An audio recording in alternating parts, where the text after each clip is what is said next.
일론 머스크가 만약에 한국 사람이었다면? 한국분 아니에요? 구석에 화성에 갈 거니까 이거 한국분 아니에요? 그러니까 한국에 태어났어요. 예, 어떻게 그러면 된 이 거예요? 사업을 똑같이 할 수 있나요? 많이 어렵겠죠.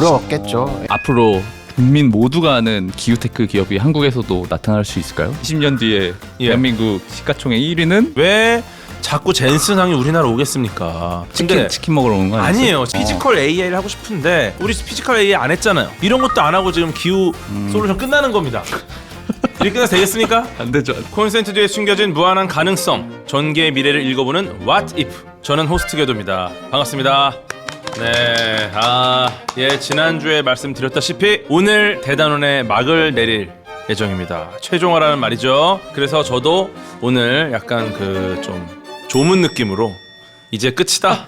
아닐 수도 있어요. 네, 어쨌든. 하지만 뭐 영상 시작하자마자 아쉬워할 수는 없는 노릇이겠죠? 오늘도 할 이야기는 하겠습니다. 해야죠. 네, 엄청 많아요. 먼저 소개해드리겠습니다. 첫 화에 고용 불안정에서 무사히 살아남아. 야, 이거 마지막까지 함께하게 됐어요. 네, 안녕하십니까. 저는 기후솔루션에서 PR 업무를 하고 있는 김원상이라고 합니다. 예. 그리고 이번 편, 주제가 주제인 만큼 지난 편들과 좀 다른 느낌의 게스트분을 모셨는데요. 에너지 IT 소셜 벤처 60Hz 김종규 대표님 모셨습니다. 안녕하세요.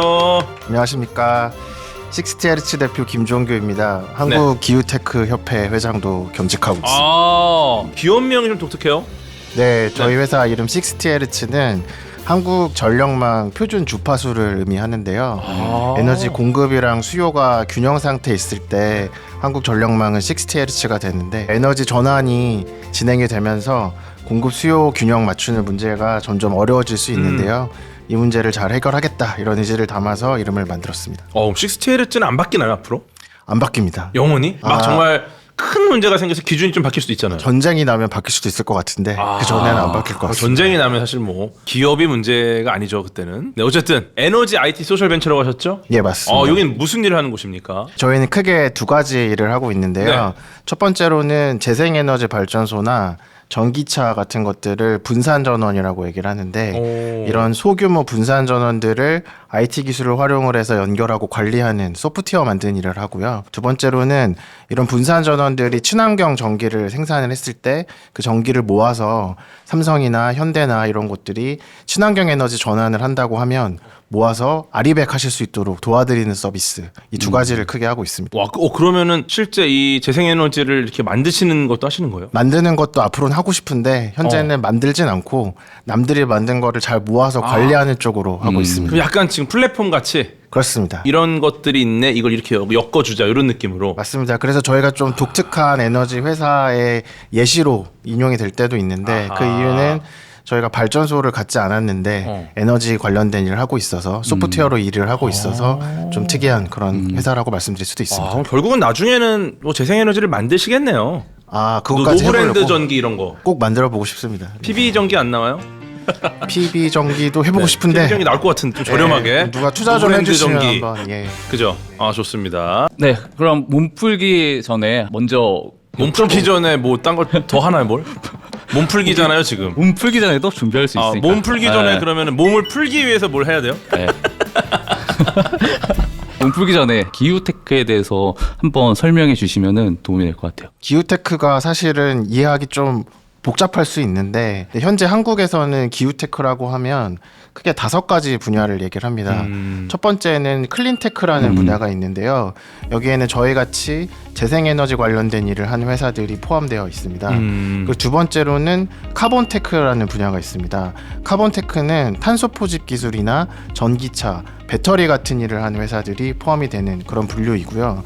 세 번째로는 에코테크라는 분야가 있는데 이 분야는 재활용, 순환경제 이런 것들을 하는 회사들이 포함되어 있습니다. 그리고 네 번째로는 지오테크라는 분야가 있는데 메탄가스를 감시하는 위성을 만든다거나 드론으로 원격으로 뭔가를 감시를 해준다거나 이런 일을 하는 회사들이 포함이 되어 있고 마지막으로 푸드테크라고 해가지고 농작물 생산, 스마트팜 이런 회사들이 포함된 분야가 있습니다. 이렇게 5가지 분야를 기후테크다 이렇게 얘기를 합니다. 같은 일을 뭐 더 적은 에너지를 해내거나 아니면은 에너지 자체를 좀 똑똑하게 쓴다. 이런 걸 위한 기술이 좀 주가되는 산업을 볼 수 있겠네요. 아, 네. 그런 말씀하신 분야는 예를 들면은 예. 클린테크 기업들이 그런 일들을 많이 하는데 저희 같은 경우에도 에너지 판매를 할 때 공장이나 아니면 건물을 대상으로 거래를 하는 경우가 있는데 그때는 건물 에너지 관리, 공장 에너지 관리 관련된 소프트웨어도 만들고 그렇게 하고 있습니다. 이 테크라는 말 붙으면은 약간 그런 느낌이에요. 보이지 않는 곳에서 뭔가 하는 느낌. 우리는 그걸 못 봐.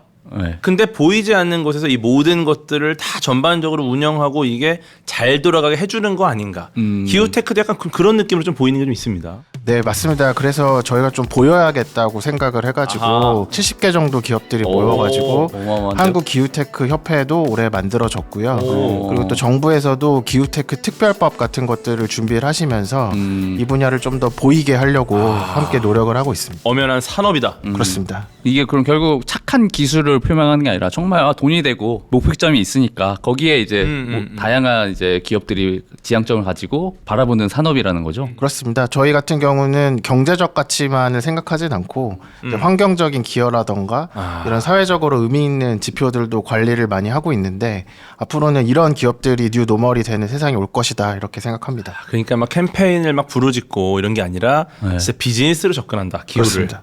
아, 근데 이게 저는 좋은 것 같아요. 저도 이제 기후 솔루션 하면서 느낀 게 우리가 그냥 막연하게 좋은 일이니까 하자 이게 아니라 비즈니스적으로 봤을 때 네. 해야 되는 거다. 그쵸. 이런 결론이니까 네. 그런 쪽으로 가는 것 자체가 저는 의미가 있다고 생각을 합니다. 네. 그런 의미에서 이제 몸풀기 해야죠 이제 또. 아니 이제 몸 몸풀기를 풀어야 이제, 돼, 이제 몸이 풀렸으니까 네. 몸이 안 풀렸죠 아직? 옷 입고 이제 헬스에 예, 왔어요. 좋습니다. 네. 몸을 풀어주시죠. 그래서 특별 코너를 하나 있는데 이제 네. 또 이거 하면 또 연식이 드러나서 약간 알 것 같은데 천하제일 스타트업 대회 이제 기후테크로 한번 해보는 거예요. 드래곤볼 네, 드래곤볼 네. 다 아시죠? 아시죠? 궤도님이랑 저랑 이제 기후테크 아이디어를 하나씩 내서 이제 검사를 받아보고 이게 정말 현실적으로 사업성이 있는지 확인하는 겁니다. 아 그럼 대결이네요. 네, 김종현 대표님께서 오늘 평가를 해주셔야 돼요. 제가 맨날 평가 받기만 했는데 어. 드디어 한번 해보게 돼가지고 너무 좋습니다. 그럼 많이 받으셨으니까 좀 냉정하게 평가가 되겠네요. 아주 냉정하게 할 수 있습니다. 아 좋습니다. 여기서 이제 예. 유니콘 기업이 될 아이디어가 나올 수도 있는 거니까 긴장하고 한번 얘기해 보겠습니다. 아 유니콘 기업인지 뭔지 모르죠? 알죠? 10억 불 매출 맞나요? 말도 안 되는 것처럼 기업가치 말씀하시네. 1조. 1조. 네. 그래서 너무 시작 전부터 길을 꺾으시면 안 되고 이제 제가 네. 한번 아이디어 냅니다. 좋습니다. 제가 준비해 온 게 들어볼게요 이것저것. 이제 저희가 사화에서 인덕션 얘기를 좀 했었거든요. 네. 거기서 이제 마이야르라는 그런 고기를 이렇게 구울 때 이렇게 노릇노릇해지는 그런 개념이 나왔어요. 핫하졌어요. 프랑스의 과학자 마이야르. 네, 요새 또 마이야르가 뜨고 있어. 야르. 마이야르도 같이 뜨고 있어요.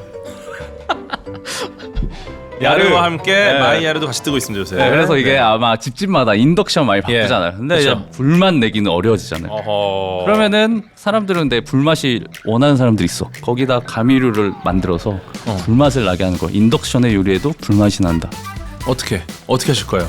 그거는 이제 공학자와 과학자들이 해야 되는 불맛이 무엇입니까? 일종의 탄맛입니다. 탄맛.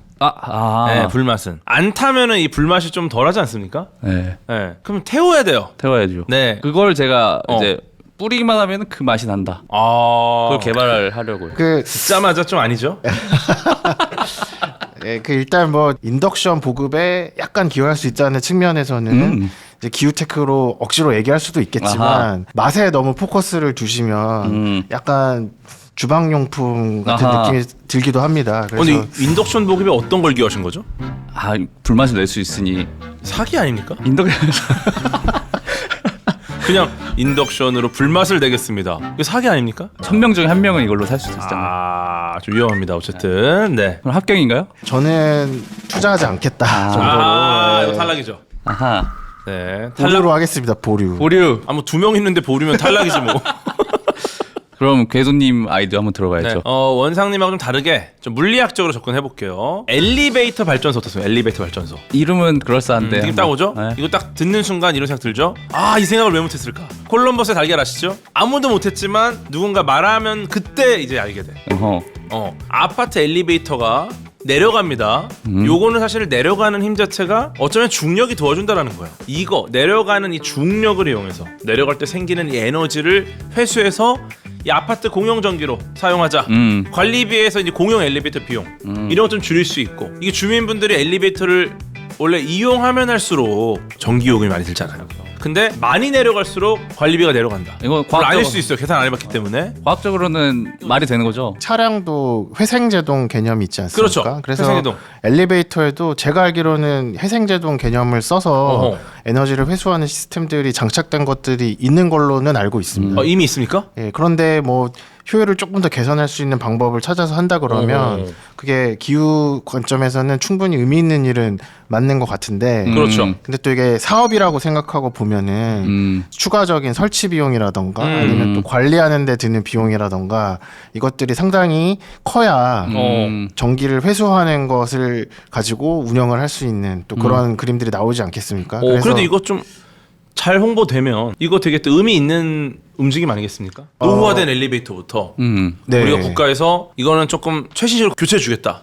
그러면서 이렇게 엘리베이터 발전소가 탑재가 되는 엘리베이터 들어가는 겁니다. 효율화 측면에서는 분명히 의미가 있고 효과도 있을 어허. 것 같은데 돈이 될 것이냐 이 관점에서는 약간 의문이 있다 이 정도로 네. 기후테크는 좀 엄격하네요. 그러게요. 계산기 다 두들겨 봐서 해야 된다는 거잖아요. 그렇습니다. 그래서 제가 사업을 잘 하면 안 될 것 같아요. 저도 그래서 이제 과학만, 과학 커뮤니케이터. 그렇게 되는 거예요. 네, 그렇습니다. 기후테크라고 아무리 환경만 생각하는 게 아니라 이제 타겟도 누군지 규정해야 되고 그쵸, 거기서 그쵸. 얼마나 돈을 벌어들일 수 있는지까지 다 계산을 해야 할 수 있는 산업이라는 걸 알 수 있었습니다. 이윤이 남아야 되는 거예요, 그러니까. 네. 그렇습니다. 이게 비즈니스이기 때문에 네. 돈을 벌어야 됩니다. 네. 그러면 첫 번째 주제로 가볼까요? 전기차를 샀는데 주변에 충전 스테이션이 없다면? 한 몇 년 전 같으면 굉장히 곤란한 상황이 딱 느껴지는데 그쵸. 요즘에는 이런 상황이 또 많지가 않다 보니까 네, 굉장히 또 이제 인프라가 구축이 됐습니다. 그죠? 지난화 무슨 얘기했습니까? 집안의 전기화 얘기했죠? 많은 것들이 전기로 바뀐다는 거. 그만큼 전기에 기대는 일도 많아진다는 뜻입니다. 그러니까 전기가 부족하거나 전력망에 문제가 생기면 예전보다 훨씬 큰 영향을 받을 수 없다라는 거죠.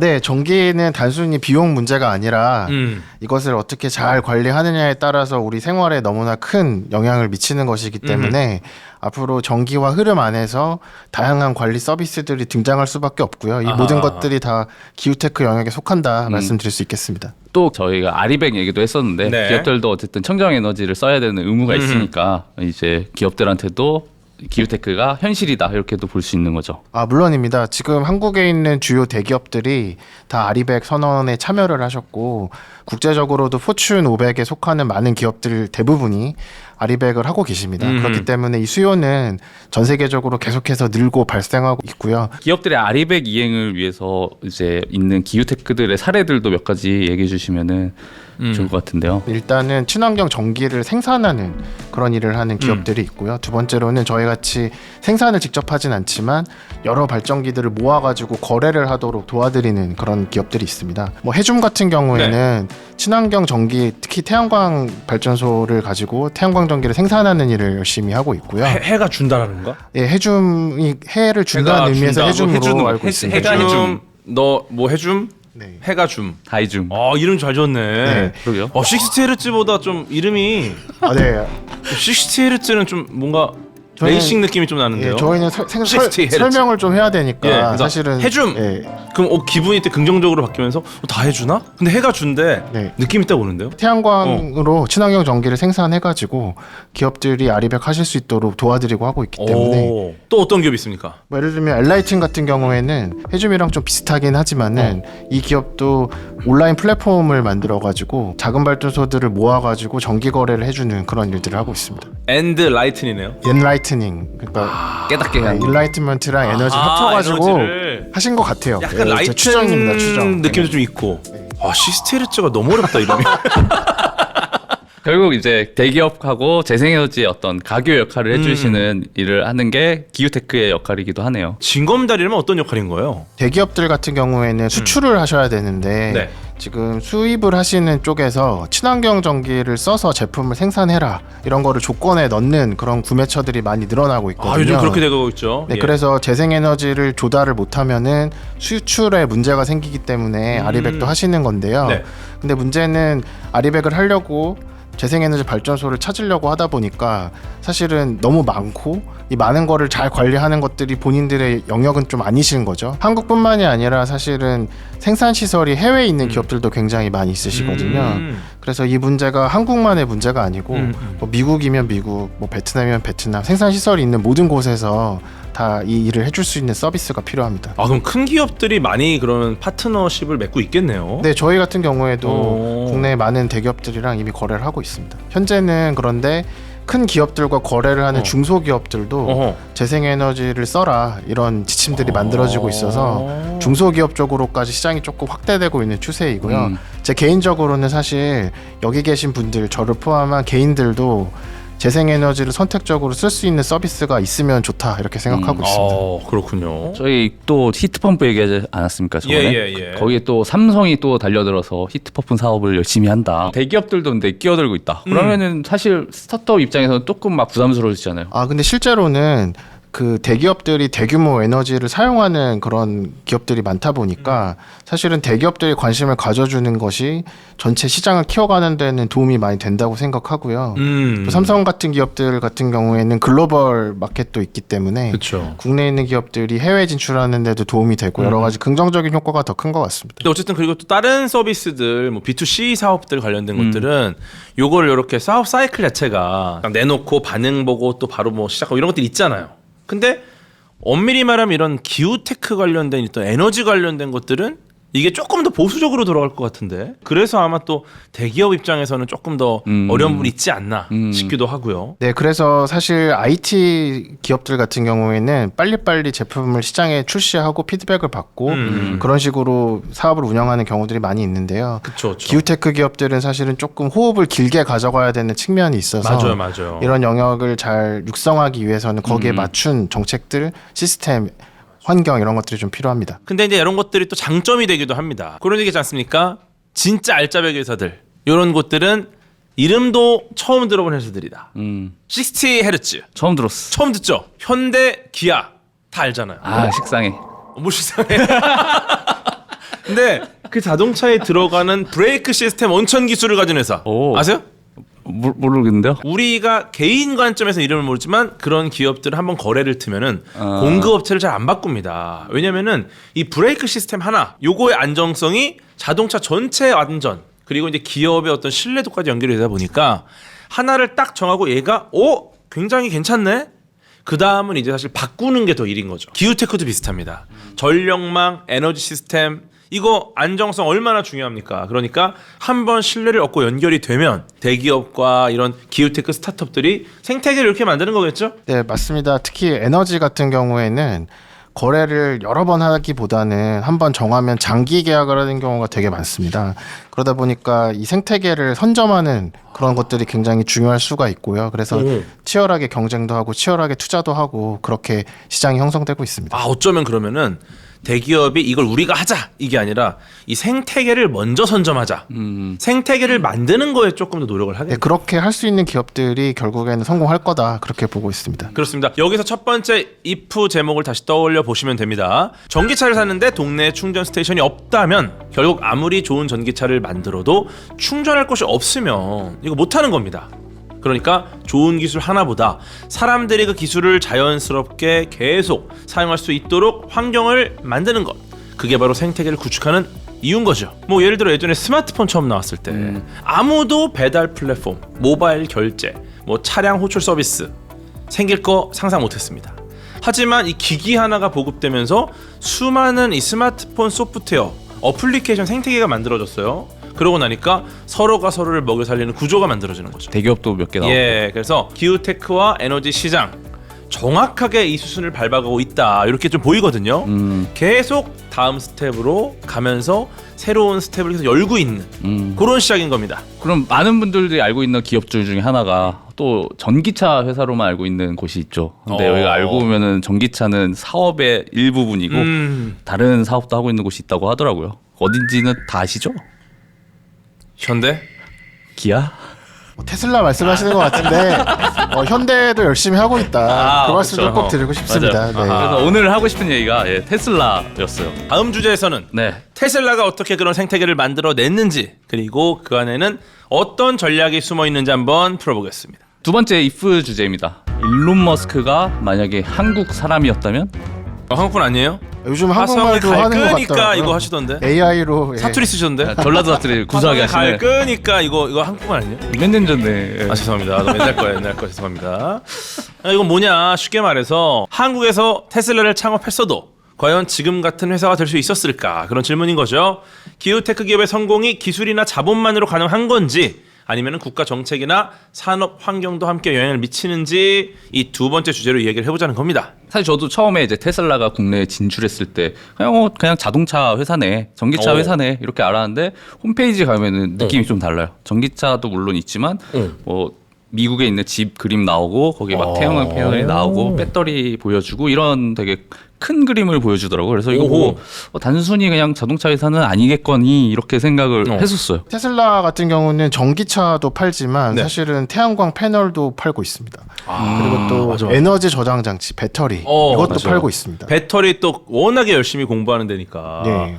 이거 잘 만들면 쓸 데가 너무 많잖아요. 그죠? 그렇죠. 그래서 테슬라 같은 경우는 지속 가능한 세상 뭐 이런 얘기들을 실제 홈페이지에서도 써놓고 그렇게 하고 있는데요. 어허. 사실 에너지 전환이라는 큰 흐름에 길목에 잘 서 있는 회사이기도 합니다. 예를 들면 전기차도 그런 흐름 속에서 설명될 수 있는 것이고 그쵸. 태양광 설치, 배터리 설치 그런 것들도 사실은 그 흐름 안에 있는 것이거든요. 테슬라가 뭐 좋은 일 하는 기업, 비영리 목적의 무슨 그런 건 아니죠. 뭐 그런 기업은 아니잖아요. 네. 네, 영리 목적이니까. 그렇습니다. 네. 영리를 목적으로 하는 회사이긴 하지만 에너지 전환과 지속 가능한 사회로 이동하는 것에 대해 배팅을 한 회사다. 그렇게 말씀드릴 수 있겠습니다. 야, 근데 이게 테슬라도 되나요? 그러니까요. 테슬라도 대기업이잖아요. 그럼 처음부터 모든 걸 다 할 수 없으니까 여기도 협업이라는 걸 할 것 같은데. 네, 예를 들면은 전기차를 만들 때 핵심 부품이 배터리 아니겠습니까? 그렇죠. 지금은 테슬라도 배터리 생산을 하지만 처음부터 그랬던 것은 아니고요.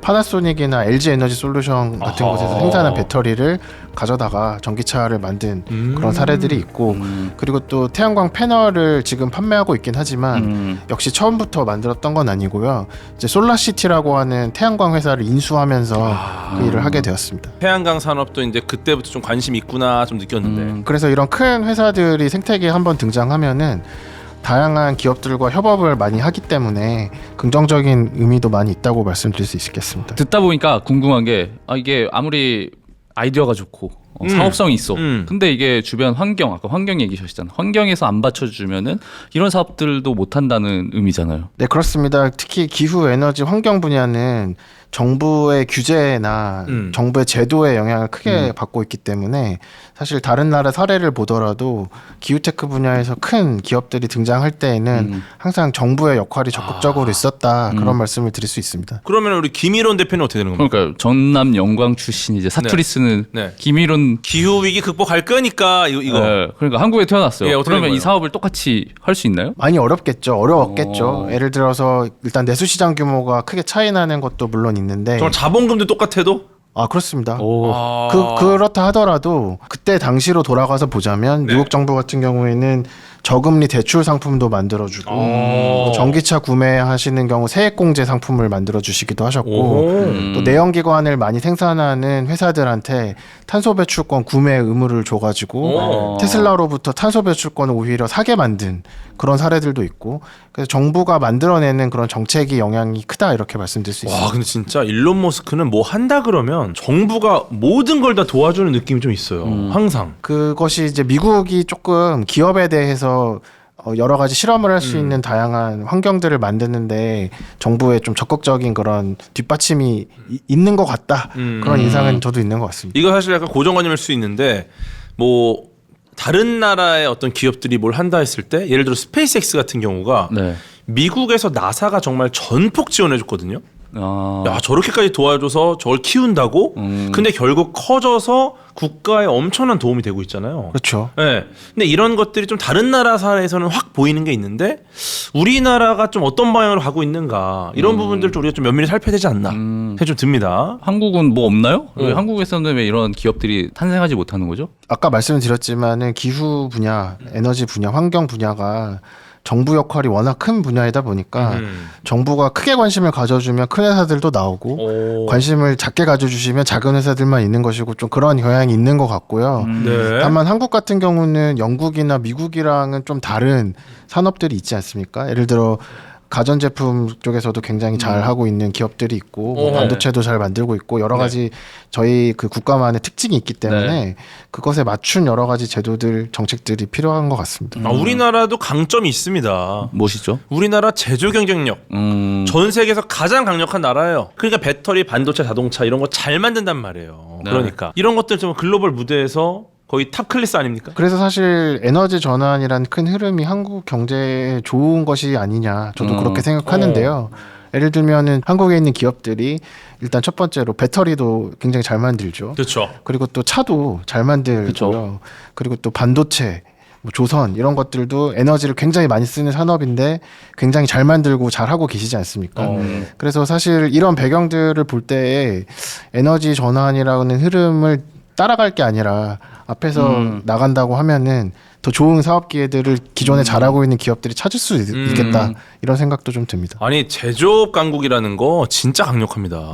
왜 자꾸 젠슨항이 우리나라 오겠습니까? 치킨 먹으러 오는 거 아니에요. 치킨은 잠깐 먹은 거고 피지컬 AI를 하고 싶은데 데이터가 없어요. 매뉴얼이 없단 말이에요. 실제 움직이는 로봇을 봐야 돼. 그 로봇이 많은 곳이 바로 제조업 강국 한국인 거예요. 대한민국. 대한민국 와서 이 로봇들 제조 공정을 보고 이거를 직접 데이터화해서 피지컬 AI를 성공시키겠다. 이런 거거든요. 우리 피지컬 AI 안 했잖아요. 그렇죠. 이런 것도 안 하고 지금 기후 솔루션 끝나는 겁니다.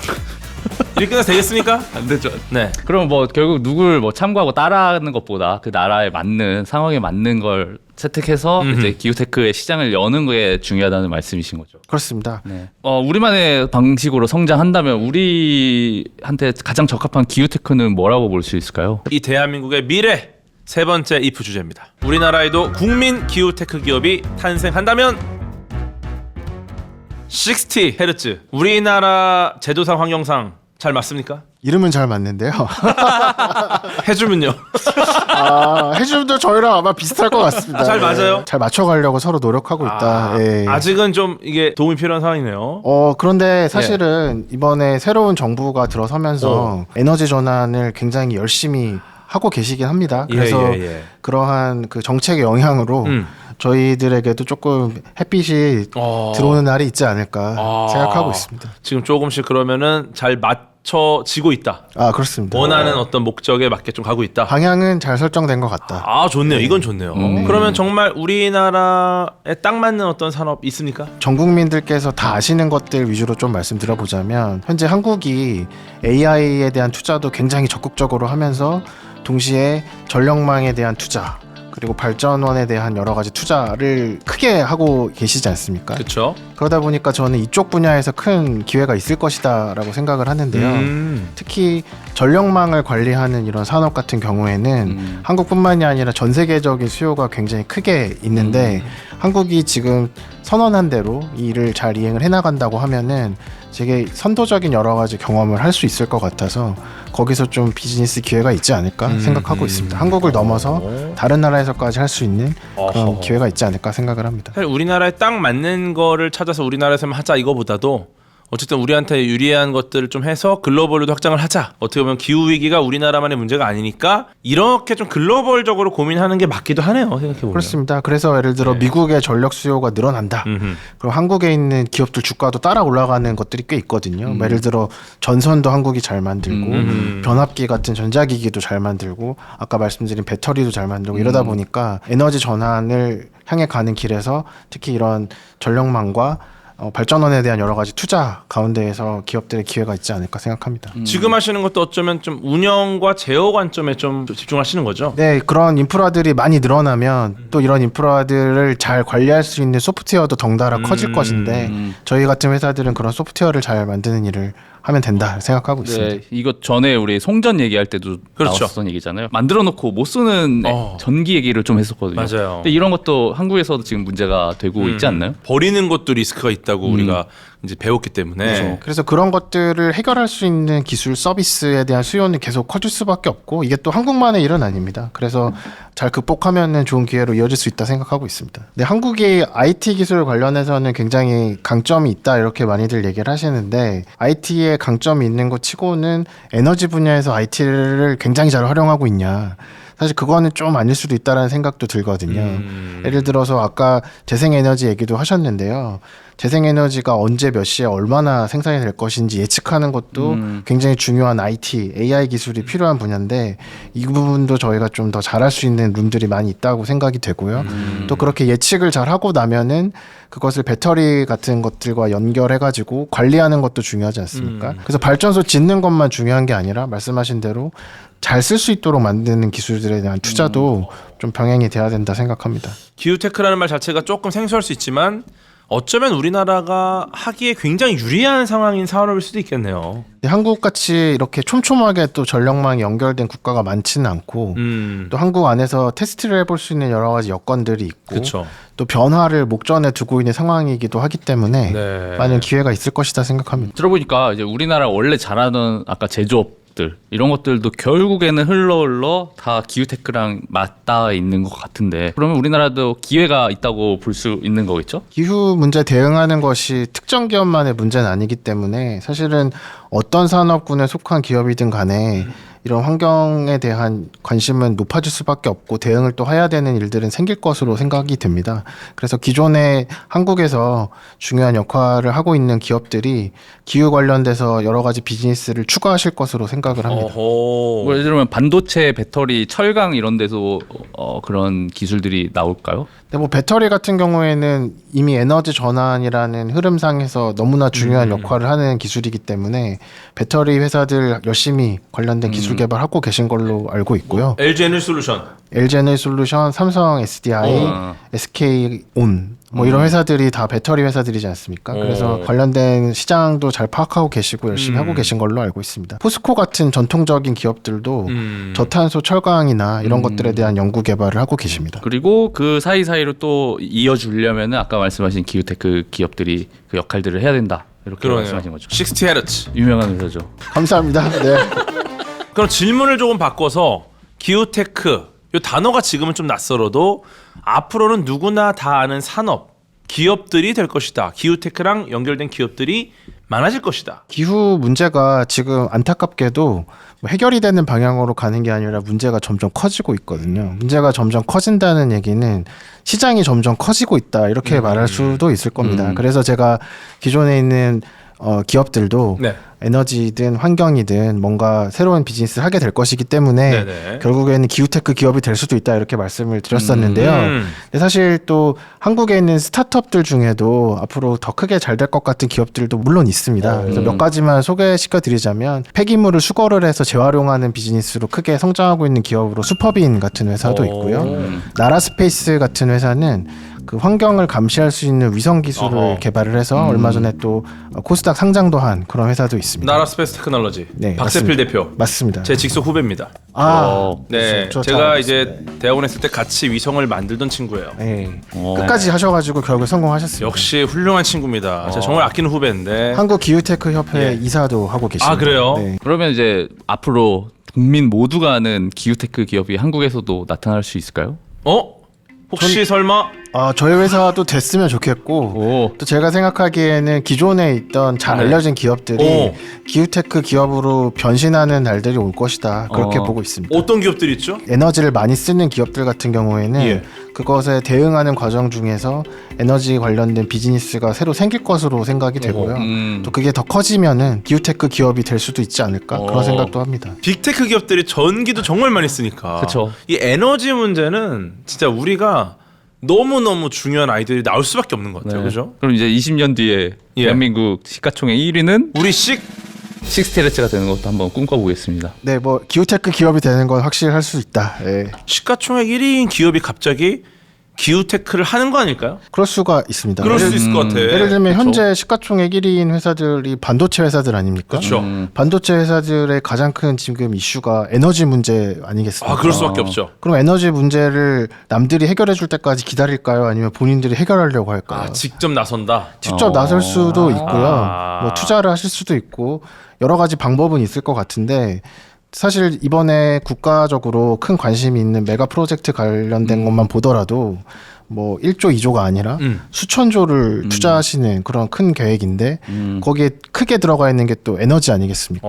그러다 보니까 사실은 이 문제의 당사자인 기업들이 관심을 조금 더 적극적으로 가질 수밖에 없는 상황이 있지 않을까? 그런 생각도 듭니다. 들었을 때 최근에 뉴스 왔는데 SK가 그래서 말씀하신 대로 다른 어떤 합작사를 차려가지고 에너지 사업을 하겠다고 한 뉴스를 최근에 본 적이 있거든요. 그런 것처럼 이제 SK도 앞으로의 반도체 사업을 위해서 에너지 문제에 뛰어들었다라고 보이는 것 같은데 이제 메가 프로젝트 얘기가 요즘에 엄청 난리가 나가지고 이게 정말 현실 가능하냐 혹은 에너지 그거 어떻게 수급할 거냐 이런 다양한 막 질문들이 나오고 있어요. 이런 문제에 대해서도 기후테크가 답을 줄 수 있을까요? 그쵸, 이게 감당이 될까 이런 고민들이 좀 나오고 있는데 어떻게 보십니까? 기후테크가 관심을 가져야 하는 다양한 분야가 거기 속해 있는 거는 맞는 것 같습니다. 그래서 저희 같은 기업들도 할 수 있는 역할들이 분명 있을 거다라고 생각을 하는데요.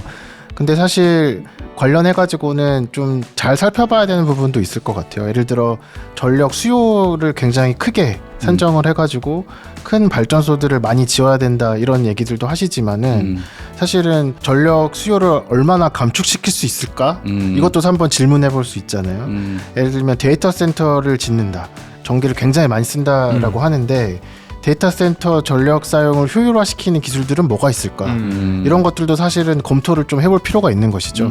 칩 레벨에서 본다 그러면 엔비디아 GPU에서 굉장히 큰 전기를 쓰는 건 다 알고 계시지만 예를 들어 그 똑같은 일을 하면서도 전력 사용량을 10분의 1로 줄일 수 있는 칩을 만드는 회사는 국내에 없나? 그런 걸 생각해 볼 수가 있겠고 데이터 센터 운영 관점에서 보더라도 GPU 같은 곳에 전력 공급하는 것과 냉난방 시설을 돌리는 그런 일들로 전기를 쓰는 것인데 냉난방을 굉장히 효과적으로 할 수 있는 기술이 있는 그런 기업들은 없나? 뭐 그렇게 살펴볼 수도 있다고 생각하거든요. 여러 가지 그 효율화 조치를 할 수 있는 그런 기회들이 많이 있기 때문에 그런 것들까지 감안을 해서 계획을 세우는 게 더 정확할 것이다 이렇게 생각합니다. 무조건 몸집 키우는 게 아니라 기회를 늘려서 에너지를 좀 더 효율적으로 얻자 이렇게 되겠네요. 근데 제 생각에는 앞으로 10년 안에 소프트웨어적인 하드웨어적인 여러 가지 효율화 조치를 감안할 때 똑같은 일을 하는데 드는 전력 사용량이 많게는 100분의 1이 될 수도 있다고 생각하거든요. 그래서 저는 이쪽 부분에 대한 검토가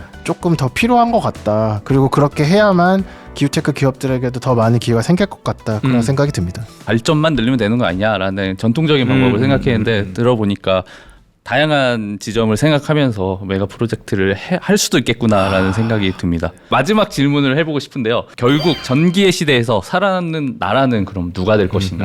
이걸 한번 여쭤보고 싶습니다. 다양한 분야의 광범위한 영향력을 행사할 수 있는 그런 기술들을 범용 기술이라고 얘기를 하는데 최근에는 AI 기술이 범용 기술로 다뤄지고 있습니다. 네네. 범용 기술에는 세 가지 특징이 있다고 합니다.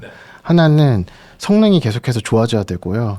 두 번째는 굉장히 광범위하게 퍼질 수 있어야 되고 세 번째는 보완적인 혁신을 촉발시킬 수 있어야 된다. 이 세 가지가 있어야 범용 기술이라고 하거든요. 근데 저는 재생에너지를 활용을 하는 에너지 전환이 이 범용 기술의 세 가지 특징이랑 통하는 면이 좀 있다고 생각합니다.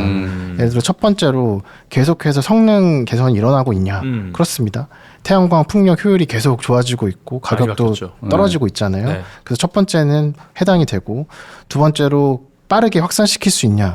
예를 들어 태양광 같은 경우에는 현재도 전 세계 어디에서나 하루 이틀이면은 지붕에 지을 수 있는 그런 기술이거든요. 네. 근데 원자력이나 석탄화력이나 가스발전소는 그렇지 않습니다. 시간도 오래 걸리고 아무데나 지을 수도 없고 그래서 두 번째 요건도 해당이 된다고 생각하고요.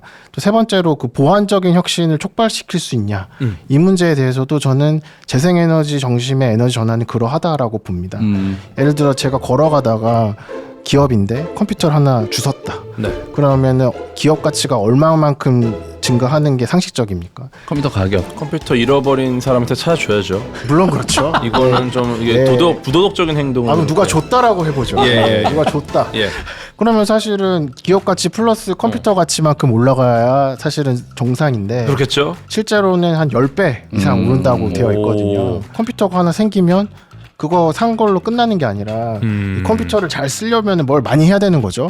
자료도 잘 정리해야 되고 조직 구조도 바뀌어야 되고 사람들에 대한 평가 기준도 바뀌고 교육도 시켜줘야 되고 막 이런 것들이 생기지 않습니까? 그래서 그런 것들이 수반이 되기 때문에 그러한 가치가 반영이 돼서 이제 기업 가치가 10배 올라간 거야 이렇게 설명을 하더라고요. 근데 그런 관점에서 보면은 사실은 재생에너지가 굉장히 여러 가지 또 특징이 있지 않습니까? 그래서 이것에 적응하는 과정 중에서 혁신이 생깁니다. 그래서 그런 보완적인 혁신들이 일어나는 것까지 감안을 해서 보면은 재생에너지 중심 에너지 전환이 상당히 큰 의미가 있다고 생각이 되어가지고 저는 이 전기화 시대에 살아남을 국가는 범용 기술이라고 생각이 되어지는 이 에너지 전환을 잘 이행하고 보완적인 혁신을 많이 만들어내는 나라가 살아남는다 그렇게 생각합니다. 어떤 나라일까요? 한국이 되었으면 좋겠다.